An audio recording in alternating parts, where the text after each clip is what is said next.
जैसा कि आप लोगों को ये विदित है कि आज देश के करोड़ों दलितों, आदिवासियों, पिछड़े वर्गों, अक़लियतों व उपेक्षित वर्गों के मसीहा एवं भारतीय संविधान के मूल निर्माता परम पूज्य बाबा साहब डॉक्टर भीमराव अम्बेडकर जी की पुण्यतिथि अर्थात आज के ही दिन दिनांक 6 दिसंबर सन 1956 को इनका देहांत हुआ था। और आज इस मौके पर सबसे पहले मैंने अपने निवास स्थान पर इनको हार्दिक दिल से अपने श्रद्धा सुमन अर्पित किए, जिन्होंने अपनी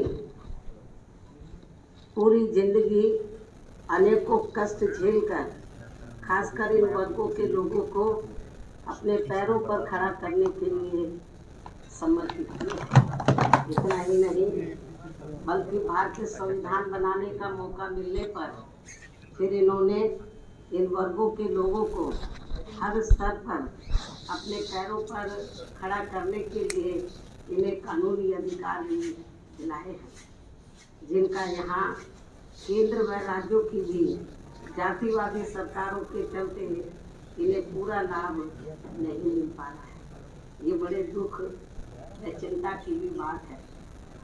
इसलिए बाबा साहब डॉक्टर भीमराव अम्बेडकर ने अपने जीते जी इन वर्गों के लोगों को कानूनी अधिकार दिलाने के साथ साथ उन्हें ये भी कहा था, यदि इन वर्गों के लोगों को भारतीय संविधान में मिले कानूनी अधिकारों का सही से पूरा लाभ लेना है तो इनको संगठित होकर केंद्र व राज्यों में भी राजनीतिक सत्ता की मास्टर चाबी खुद अपने हाथों में लेनी होगी। और इस बात का सबसे बड़ा सबूत यूपी में बीएसपी के नेतृत्व में रहा 4 बार का शासनकाल है। और इस दौरान बीएसपी ने प्रदेश के विकास व जनहित के असंख्य ऐतिहासिक कार्यों को करने के साथ साथ बाबा साहब डॉक्टर भीमराव अम्बेडकर जी को भी विभिन्न स्तर पर पूरा आदर सम्मान दिया है, जिसे विरोधी पार्टियां अभी तक भी आसानी से हजम नहीं कर पा रही है। ये सब किसी से छिपा नहीं है। और आज उत्तर प्रदेश सहित पूरे देश में बीएसपी के लोग जिस भी रूप में व जिस भी स्तर पर अपने ऐसे महान व्यक्तित्व व मसीहा की पुण्यतिथि का कार्यक्रम आयोजित करके इनको अपने श्रद्धा सुमन अर्पित कर रहे हैं, तो उनका मैं पूरे तहे दिल से आभार प्रकट करती हूँ। इसके साथ साथ यहाँ मैं ये भी कहना चाहूँगी कि देश में संकीर्ण व जातिवादी सोच रखने वाली ऐसी पार्टियां व संगठन आदि भी हैं, जिन्होंने बाबा साहब डॉक्टर भीमराव अम्बेडकर की मानवतावादी सोच व संघर्ष का हमेशा विरोध किया है तथा उनकी घोर उपेक्षा भी की है।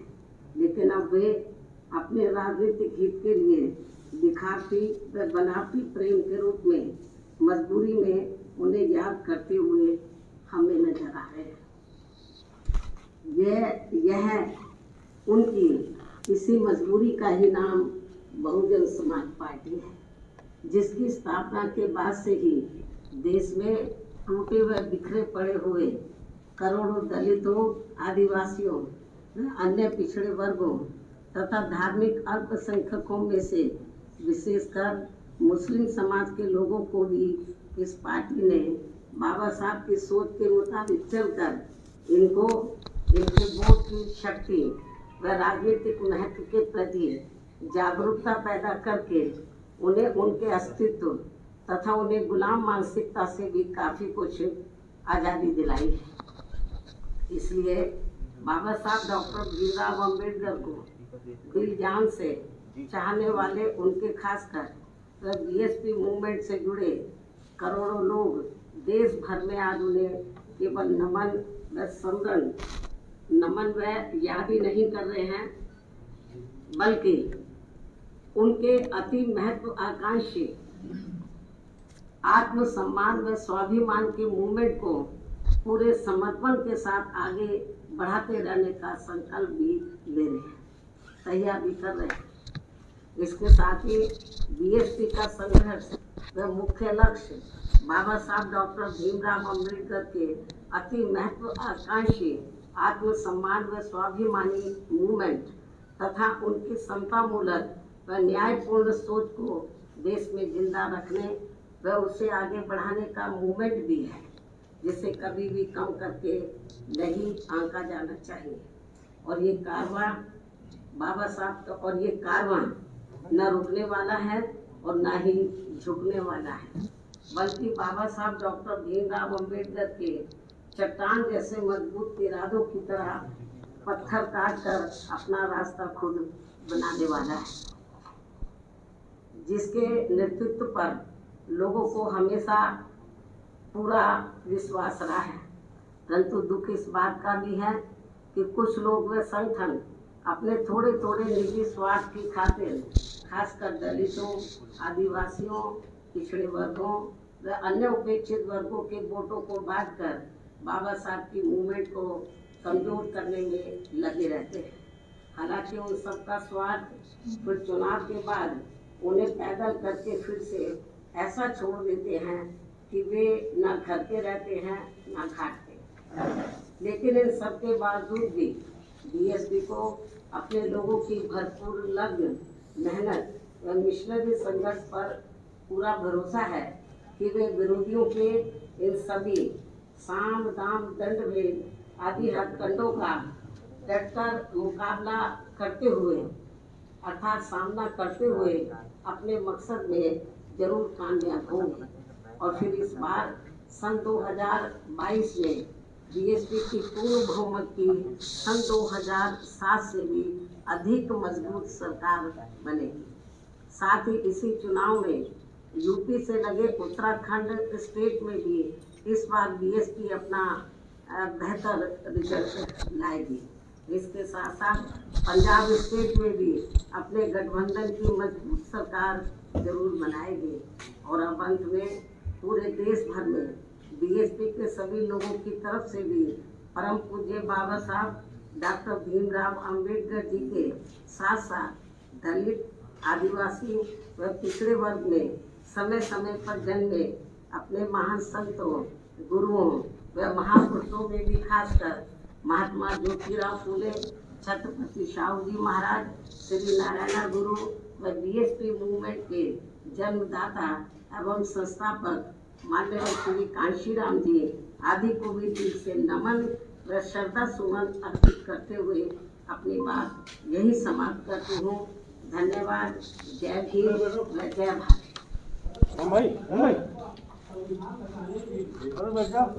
गोपी भाई केबल रिलीज करना पार्ट 1 ले लें। सड़कों पे उतरने से काम नहीं चलेगा, सत्ता परिवर्तन करने से काम चलेगा। जब सत्ता परिवर्तन हो जाएगा तो संविधान बच जाएगा। सड़कों पे उतरने से सत्ता में बैठे हैं बाबा साहब डॉक्टर अम्बेडकर के विरोधी लोग, तो लेकिन हम सड़कों पे उतर के क्या करेंगे, क्योंकि हमें सत्ता परिवर्तन करना होगा।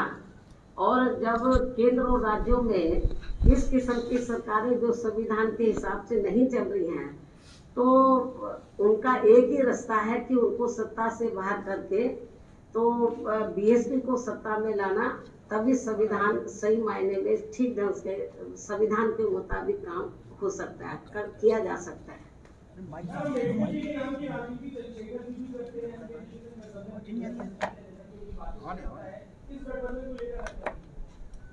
ये तो यूपी की जनता अच्छी प्रकार से देख रही है और ये भी जनता को मालूम है कि ये गठबंधन करने वाले लोग जो विजय रथ यात्रा निकाल रहे हैं, तो अभी तो विजय मिली भी नहीं है इनको। लेकिन अभी कल मैं देख रही थी चंदौली में, तो समाजवादी पार्टी के लोग किस तरीके से कानून को अपने हाथ में लेकर, और उनका विधायक भी तो कानून को अपने हाथ में लेकर, तो वहाँ के पुलिस कर्मियों के साथ जो उनका दुर्व्यवहार रहा है वो किसी से छिपा नहीं। अभी तो वो विजय भी नहीं मिली है, ये हाल है। तो जनता क्या देख नहीं रही है?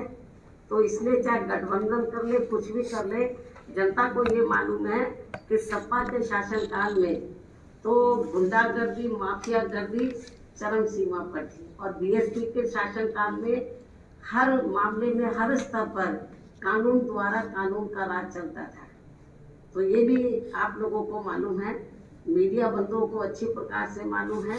चाहे आज भारतीय जनता पार्टी कहे कि हम कानून द्वारा कानून का राज कायम करके चल रहे हैं, ऐसा कुछ भी नहीं है। जमीनी हकीकत में कोई दिन ऐसा नहीं जाता। यूपी में 75 जिले हैं, जिस दिन खास तौर से जो दबे कुचले लोग हैं, वीकर सेक्शन के लोग हैं, उनके ऊपर जुर्म जाति किसी न किसी रूप में जरूर होती है। मीडिया को ये लोग मैनेज कर लेते हैं। मीडिया में तो बहुत कम रिपोर्ट आती है जुर्म जाति की, वर्तमान सरकार की भी बहुत कम आती है, आटे में नमक के बराबर, और बहुत ज्यादा जुर्म जाति हो रही है, ये किसी से छिपा नहीं है। ठीक है। यूपी के अलावा उत्तराखंड और पंजाब में सभी सीटों पर चुनाव लड़ेंगी या कुछ गठबंधन के आधार है? देखो, उत्तराखंड में बीएसपी अकेले अपने बलबूते पर चुनाव लड़ेगी, और पंजाब में तो हमारा जो है शिरोमणि अकाली दल से गठबंधन हो गया है, तो वहाँ हम लोग गठबंधन करके वहाँ पर पंजाब स्टेट में चुनाव लड़ रहे हैं।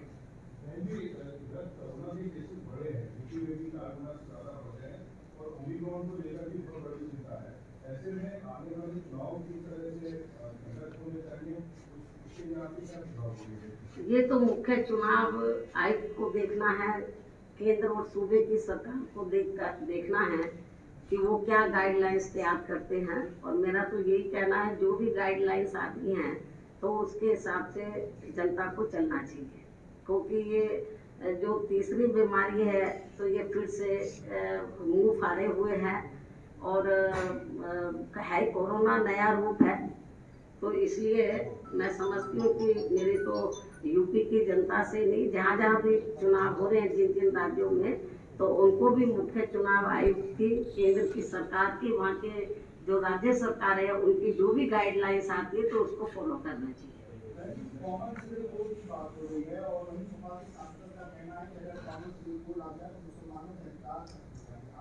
नहीं, जब आएगा तो तब इस सवाल का जवाब पूछना। अभी आया किधर है? भविष्यवाणी पहले करते, जबरदस्ती आप जो है तो केंद्र सरकार को तैयार कर रहे हैं कि वो जल्दी से वो ये कानून लिया है, नियम बना ले। अभी सपा वाले क्या कहते हैं, चंदौली में नहीं देखा है?